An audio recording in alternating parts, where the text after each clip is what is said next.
আজকে তো আমরা সকালেই লঙ্কাভিতে এসে পৌঁছেছিলাম, কিন্তু আজকে আমাদের সিটি ট্যুরটাও করা হয়নি, কোনো কিছুই করা হয়নি।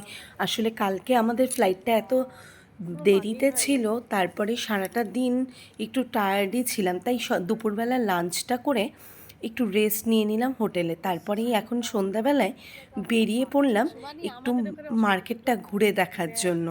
আর একটু চিনাং বিচ কাছেই আছে, ওটাও ঘুরে দেখব। লঙ্কা বীচ যেহেতু ট্যুরটা আজকে হয়নি, সমস্তটা কিন্তু কালকেই আমাদের করতে হবে, তাই ভাবলাম যে আজকে তোমাদের এখানকার দোকানগুলো একটু ঘুরে ঘুরে দেখাই। এই জায়গাটার নাম পেন্টাই চিনাং, আর এই জায়গায় প্রচুর দোকান আছে। বিশেষত এই জায়গাটা ট্যুরিস্টের জন্যই বিখ্যাত, আর এদের আলাদা সিটি আছে, সেটা অন্য জায়গায়।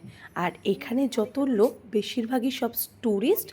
আর এখানে প্রত্যেকটা দোকানেই কিন্তু তাদের নিজস্ব নিজস্ব এক একটা ড্রেস তারা এক একটা ছাপার ড্রেস তারা চুজ করে নিয়েছে, এবার সেই অনুযায়ী তারা ড্রেস বানায়। আর ওই দোকানে একটাই ছাপার বিভিন্ন স্টাইলের ড্রেস থাকে। এই শহরটা খুব ঠান্ডা। আমরা যখন আসছিলাম তখনই আমাদের ড্রাইভার বলেছিল খুবই শান্তিপ্রিয় একটা জায়গা, আর এখানে যেন কেউ গাড়ির হর্নটুকুও বাজায় না। আর প্রত্যেকটা গাড়ি একে অপরকে রেসপেক্ট দেওয়ার জন্য কিন্তু কখনোই জোরে চালায় না, খুব আস্তে আস্তে চালায়। আর কেউ যদি রাস্তা ক্রস করে তখনই সেই গাড়িগুলো দাঁড়িয়ে পড়ে, তাকে রাস্তা ক্রস করতে দেয়। প্রচুর বিচে বিদেশিরা রয়েছে। এখানে থাই স্পা থেকে শুরু করে প্রচুর ধরনের মাসাজ সেন্টার, অনেক কিছু আছে। আর এই যে এই রোবটগুলো আমরা চিনাং বিচের ধারে এসে পেয়েছি, এরা না খুব সুন্দর করে ডান্স করছে। এখানে হিন্দি গানও চলছে, মালয়েশিয়ার যে লোকাল সং, সেই সংগুলোও কিন্তু এখানে চলছে। আমরা চলে এলাম চিনাং বিচে।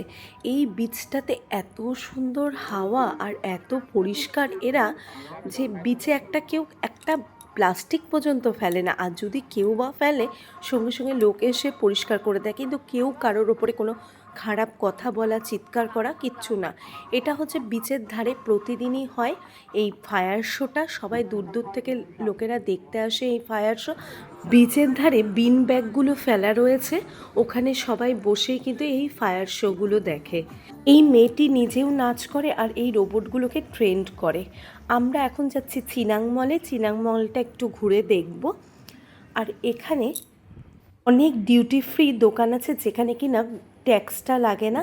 মার্কেটটা ঘুরে দেখেছে, পুরো লঙ্কাভিতে জুটের জিনিস আর চকলেটটা খুব ভালো পাওয়া যায়।